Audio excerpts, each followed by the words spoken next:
咧 B 佬咧就係要嚟到呢個所謂嘅嗰個Bukit Hantu嘅呢一區嘅地方啦。咁樣咧呢處咧其實咧都同有一個係叫做我哋呢個烏魯冷呢處嘅呢個縮水池嘅。咁樣咧而家咧我就將個鏡頭轉一轉俾大家睇下。而家我哋上緊去呢個山上邊嘅呢個地方先。呢個上山嘅呢個地方咧，其實咧係好彎曲嘅喎。大家可以睇到有好彎曲嘅呢個情況出現嘅。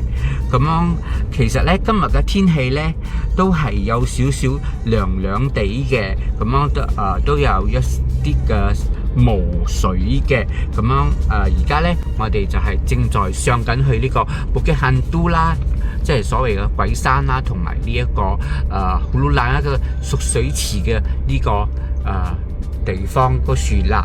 咁樣等陣我哋到咗之後呢，我哋再為大家做一個拍攝啦。咁樣呢，而家呢 B 佬呢就係嚟到呢個烏魯冷嘅呢個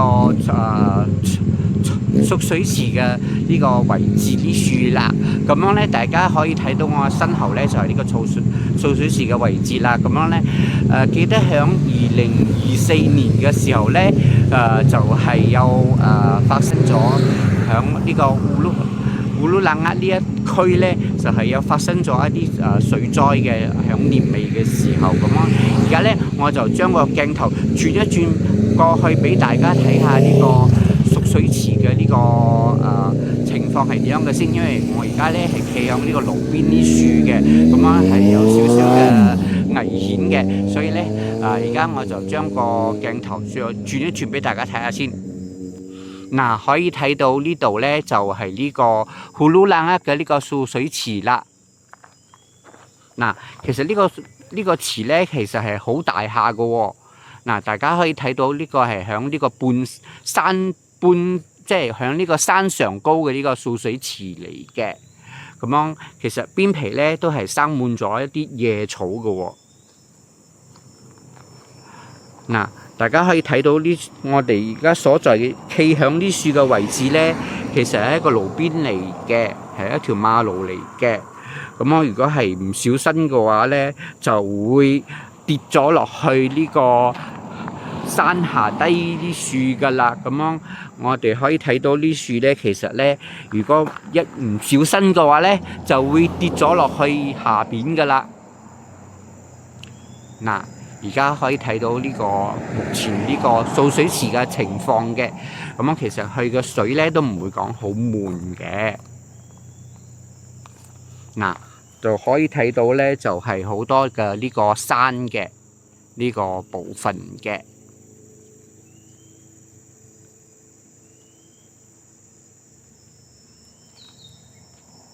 咁好啦，呢個縮水池嘅呢個部分呢就拍攝到呢度為止啦。咁樣下一站呢，我哋就要去呢個Bukit Hantu，即係所謂嘅鬼山嘅嗰一樹啦。咁樣而家我哋繼續再上去睇下先啦。好啦，咁而家呢 B 佬呢就係正在上緊去呢個Bukit Hantu，即係所謂嘅鬼山嘅呢個位置啦。咁樣而家呢，我再將個鏡頭轉一轉俾大家睇下，而家呢個上去呢個路程係點樣嘅先啦。大家可以睇到嘅，而家我哋呢就係正在上緊去呢個Bukit Hantu嘅呢個位置嘅路啦。咁呢條路呢，其實呢都係非常之嘅彎曲嘅，咁樣唔係好行嘅，有好多嘅呢一個轉彎口嘅。咁樣而家我哋就係正在上緊去呢個Bukit Hantu呢樹啦。咁究竟呢個Bukit Hantu入邊呢，究竟有冇鬼呢？而家就帶大家去睇下先啦。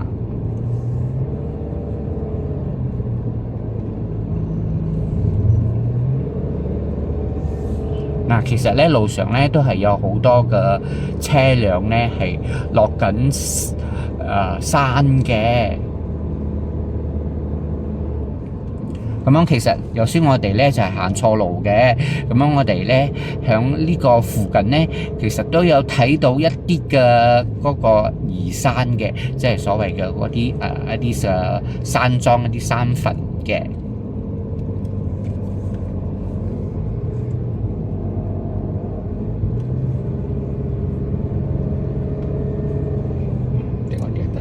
嗱，可以睇到呢樹咧就係Bukit Hantu嘅最頂嘅呢個地方啦。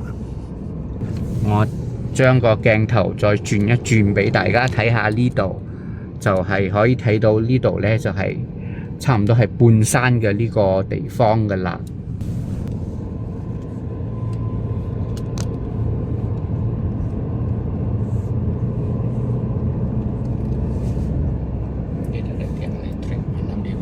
因為呢度咧，如果夜晚嘅話咧，過嚟嘅話咧，就係冇呢個街燈嘅，所以咧，如果夜晚上嚟嘅話咧，就會更加嘅刺激噶啦。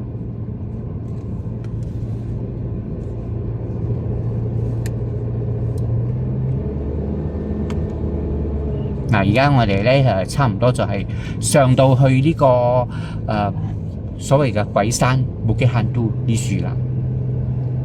嗱，可以睇到嘅就係我哋已經係差唔多要上到去上高嘅啦喎。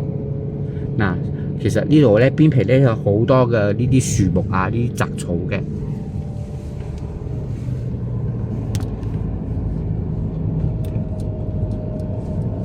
嗱，可以睇到而家嘅天色咧已經係開始有少少嘅烏雲㗎啦。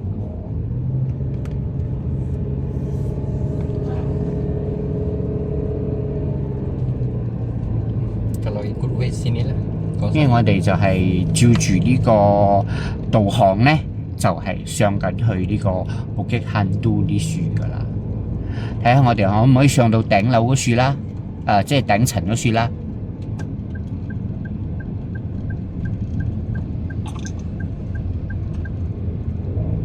因為其實都係有好多嘅車輛咧，就係上山同埋落山嘅。嗱，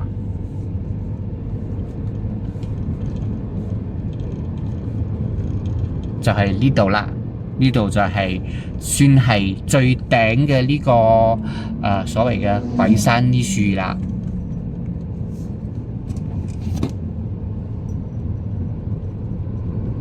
因為再上嘅話咧，就係一啲嘅好高嘅一啲樹木嘅喎。咁樣其實呢度咧都唔方便停車嘅，因為實在太過多嘅呢個彎曲嘅地方㗎啦，所以咧如果係停車嘅話，非常之危險嘅。而家咧我哋正在落緊山咯喎。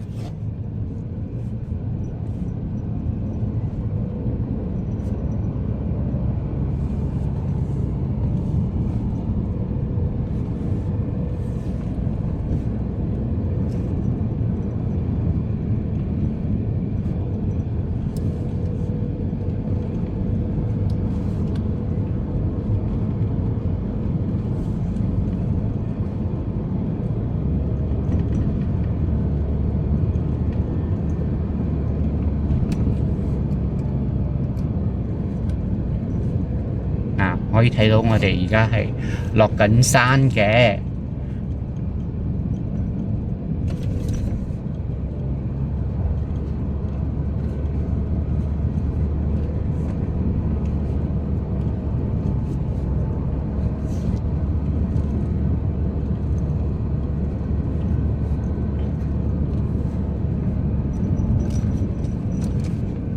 嗱，我哋應該係差唔多係嗱，可以睇到呢啲樹木咧係非常之高嘅。我覺得咧呢度咧就係有少少係上去呢個雲頂嘅山路嘅感覺嘅，都係非常之嘅彎曲嘅喎。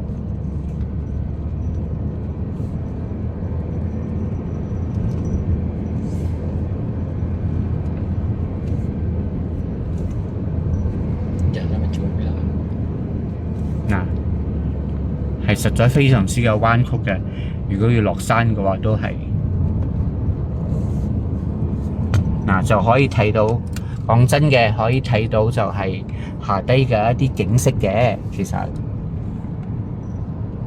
因為就係唔方便停車嘅關係啦，所以咧其實咧就係冇辦法可以帶俾大家就係影到大家俾大家睇咧下低嘅呢個究竟係有啲乜嘢嘅，因為我哋係一直落緊山嘅。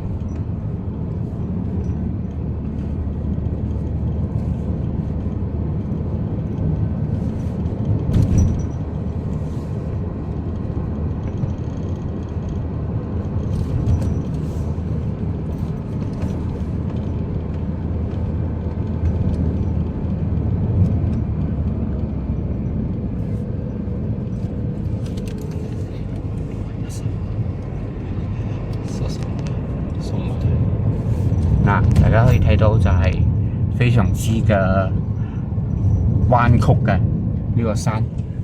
大家可以睇到就係啲樹又先又經過一下，就係睇到下低嘅一啲景色嘅。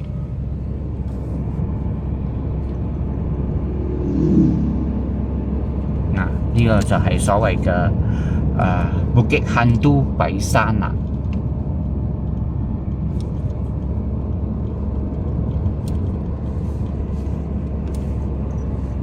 如果夜晚嚟嘅話咧，我覺得咧個氣氛咧，仲會更加嘅好嘅。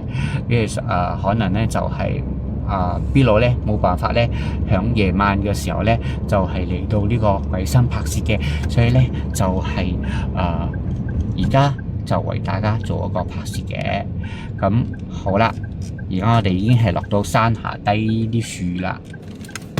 咁拍攝完咗呢個Bukit Hantu鬼山嘅呢個部分之後呢，下一站呢 B 佬呢就要去到呢個Bukit Ambang Viewpoint 嘅啲樹啦。咁樣而家呢，我就將個鏡頭再轉一轉俾大家睇下，我哋而家去緊呢個地方嘅呢個情況先啦。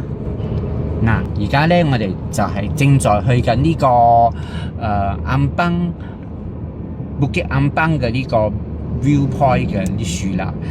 咁呢樹咧就係比較好行啲嘅，呢條路咧就係比較大啲嘅。咁樣而家我哋就正在行緊上去呢樹啦，就可以睇到呢個成個吉隆坡嘅呢個全景㗎啦。咁而家我哋就係上緊去，我哋到咗之後咧，再為大家再進行另外一個拍攝先啦。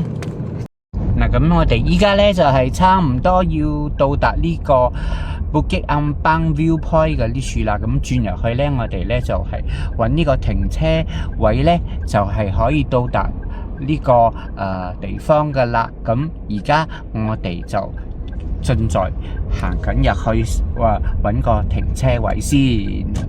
到時咧就再為大家做一個拍攝。咁而家 B 佬咧就係喺我身後邊嘅咧，就係呢個吉隆坡嘅全景啦，就係到達呢個Bukit Ambang Viewpoint 嘅啲樹啦。咁而家咧我就將個鏡頭轉一轉過去俾大家睇下先。就係可以睇到呢個成個吉隆坡嘅全景嘅啲樹。就係所謂嘅180度嘅，俾大家睇下呢個吉隆坡嘅全景。因為其實今日嘅天氣咧，講真嘅就係有少少嘅霧水嘅，咁樣咧睇上嚟咧，成個吉隆坡咧係睇到有啲唔清楚嘅。如果係黃昏嚟嘅話咧，睇日落嘅話咧係相當唔錯嘅喎。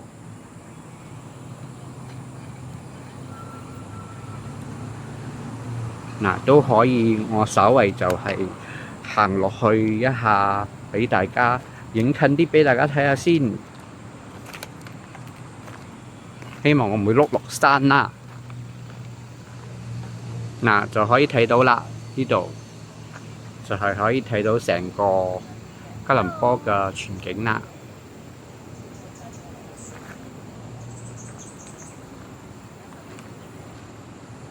俾大家。睇下先。嗱，其實咧都係有一個告示牌嘅，就係寫住就唔可以向啲樹就係做一啲危險嘅動作嘅，即係你自己去負責呢個承擔呢個後果嘅。嗱，其實咧都可以響啲樹咧係可以聽到一啲坑渠一啲水聲嘅喎。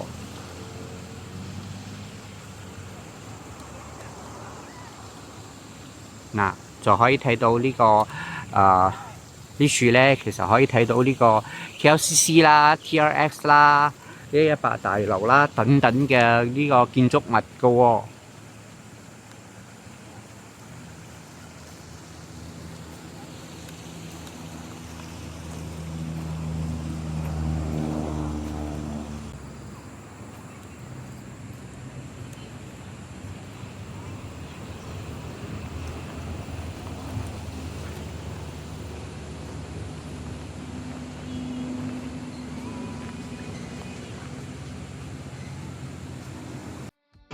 好啦，咁今日咧，B 佬咧響去咗呢3個地方嘅拍攝咧，就到呢度為止啦。咁樣大家咧就係記得要關注我嘅 subscribe 我嘅呢個 YouTube 頻道啦。記得要like 同埋 share 啦，share 我呢條片咧俾大家分享俾大家啦。就係都希望咧，如果大家有咩地方要我繼續去做一啲拍攝嘅話咧，都可以向呢個留言區嗰處咧，就係俾我知道嘅喎。咁樣今次嘅拍攝咧就到呢度為止啦。